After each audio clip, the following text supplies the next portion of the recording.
పెళ్ళైనా పండగైనా వేడుక ఏదైనా పట్టుచీరల ప్రత్యేక వేదిక వారాహి సిల్క్స్. పెళ్లంటే నూరేళ్ల పంట. వేదమంత్రాల సాక్షిగా బంధుమిత్రుల సమక్షంలో ఒకటైన జంటను నిండు నూరేళ్లు కలిసి బతకాలని దీవిస్తూ ఉంటారు. కానీ ఈ మధ్య కాలంలో పెళ్లి పేరుతో ఘరానా మోసాలు జరుగుతున్నాయి. ఓ యువకుడికి 34 ఏళ్లైనా పెళ్లి కాలేదు. ఎన్ని సంబంధాలు చూసినా వచ్చినట్టే వచ్చిపోతున్నాయి. ఇక లాభం లేదనుకుని మధ్యవర్తులను నమ్ముకున్నాడు. కట్ చేస్తే పెళ్లైన 5 రోజులకే లబోదిబో అంటూ పోలీస్ స్టేషన్ కి పరిగెత్తి తన గోడును పోలీసులకు విన్నవించుకున్నాడు. ఇందుకే ఆ యువకుడికి ఏం జరిగింది? పెళ్లైన తర్వాత పోలీస్ స్టేషన్ కి ఎందుకు వెళ్లాడు? పూర్తి వివరాలు ఈ స్టోరీలో చూద్దాం.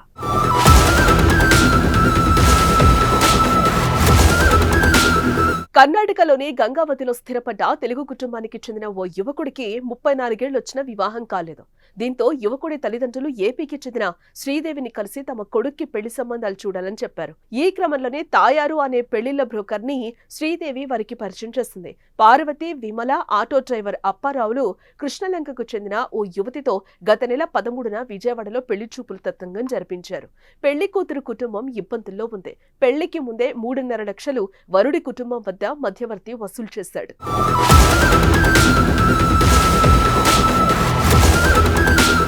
మొత్తానికి అన్ని ఏర్పాట్లు చేసి ఈ 5న ఇంద్రకీలాద్రిపై యువకుడితో పల్లవి వివాహం సంప్రదాయబద్ధంగా జరిగింది.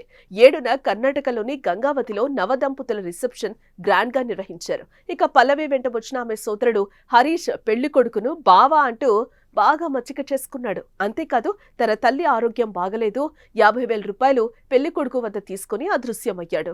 మరోవైపు భర్తతో కాపురం చేయను, నాకు నచ్చలేదు అంటూ పల్లవి నిరాకరించింది. దీంతో పెళ్లి కొడుకు కుటుంబ సభ్యులకు అనుమానం వచ్చి పల్లవిని పట్టుకుని గట్టిగా నిలదీయడంతో అసలు విషయం చెప్పింది. మాది కర్ణాటక కొప్పల జిల్లా గంగావతి తాలూకా దేవీ క్యాంపు. ఇక్కడికి ఒక అమ్మాయి ఉందని ఫోటో పంపించారు. మేము చూస్తాకు వచ్చాము. కృష్ణనగర్ అని అక్కడ ఒక దుక్కున పేక్ చేసి ఒక అమ్మాయిని ఒక తల్లిగా సృష్టించి చూపించారు. చూపించాక ఆధార్ కార్డు కాపుల అమ్మాయి అని చూపించారు మాకు పేక్ చేసి. 5వ తారీఖుని పెళ్ళయింది. అయాల 50,000 ఇచ్చాము చూపించున్నాడు. మళ్ళీ 3,50,000 పెళ్ళైనాడు ఇచ్చాము. ఇలాగ మోసం చేసి అక్కడికి వెళ్ళాక మేము పెద్ద ఫంక్షన్ చేసాము. 10 లక్షలు ఖర్చు పెట్టి చేసి అన్నీ అయిపోయాక 3వ రోజుని పెద్దోళ్ళు చేద్దామని చేసాము. చేశాక నన్ను ముట్టుకోవద్దని పక్కిండింది. సర్లేని 2 రోజులు అడ్జస్ట్మెంట్ అయ్యాక ఏదో చేసుకుంటారులే అని మేము ఊరుకున్నాం.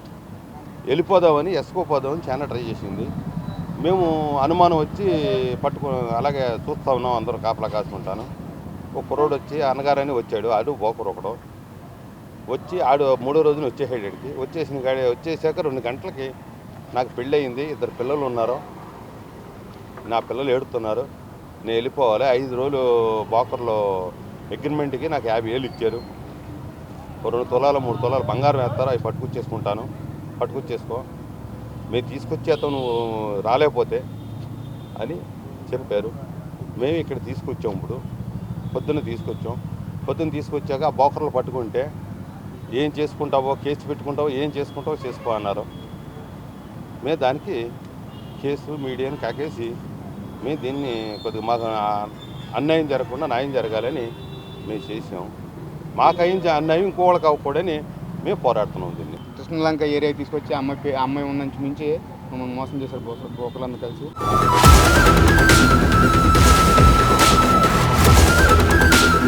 తనకు గతంలోనే వివాహమైందని భర్త 2 పిల్లలున్నారని చెప్పింది. 5 రోజులు పెళ్లి కూతురుగా నటిస్తే 50,000 ఇస్తామని తాయారు, పార్వతి, విమల, అప్పారావు చెబితే వారి మాటలు నమ్మి ఒప్పుకున్నానని తెలిపింది.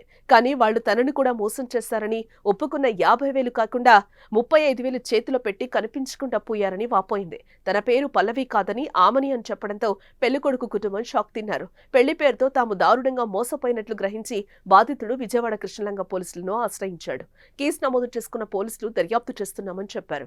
ఈ సందర్భంగా పోలీసు అధికారి మాట్లాడుతూ పెళ్లి విషయంలో తొందర పనికిరాదని, ఇరు కుటుంబాల గురించి పూర్తిగా తెలుసుకున్న తర్వాత చేసుకోవాలని అన్నారు.